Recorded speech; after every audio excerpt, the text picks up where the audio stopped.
This is BBC News. I'm Shaun Ley with the headlines at 8. Negotiations go on past the official deadline in Glasgow at the climate summit COP26. With a draft deal but no final agreement to tackle rising global temperatures, the president of COP26, Alex Sharma, calls for one last push.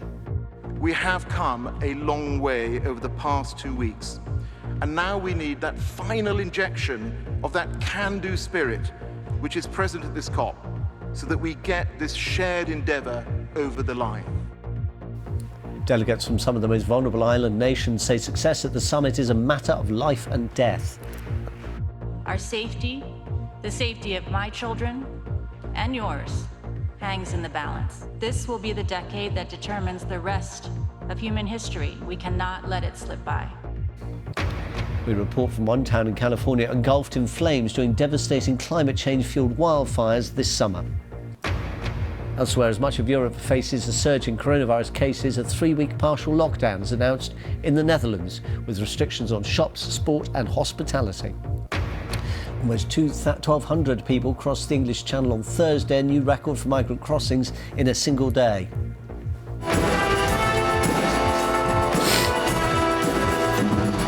Coming up, is he or isn't he still drumming? The BBC weather presenter Owain Wyn-Evans. Drumming for 24 hours for children in need. He may not look as fresh as he did then. That was a mere 12 hours ago, but he's still drumming.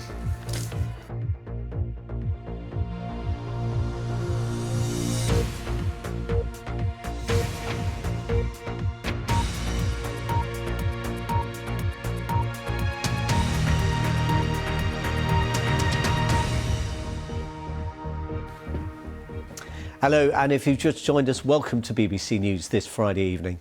The COP26 climate summit in Glasgow should have broken up more than 2 hours ago, but they're still talking tonight, trying to see whether negotiations can resolve the last-minute differences. The president of the summit, the British Cabinet Minister Alex Sharma, says delegates have come a long way in the last 2 weeks, and he now hopes there'll be a final injection of what he calls a can-do spirit. Greenpeace is urging delegates to agree something historic. However, there still needs to be a deal that satisfies everyone. The aim of the summit was to try to reach agreement among more than 190 countries, which illustrates the scale of the challenge, to limit global warming to 1.5 degrees Celsius above the level it was before we began industrialisation, 2 centuries ago.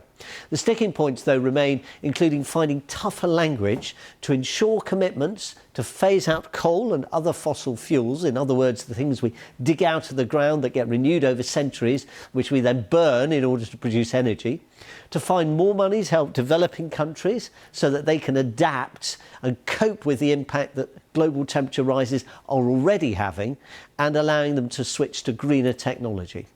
Well, with the latest from the summit, our science editor David Shookman.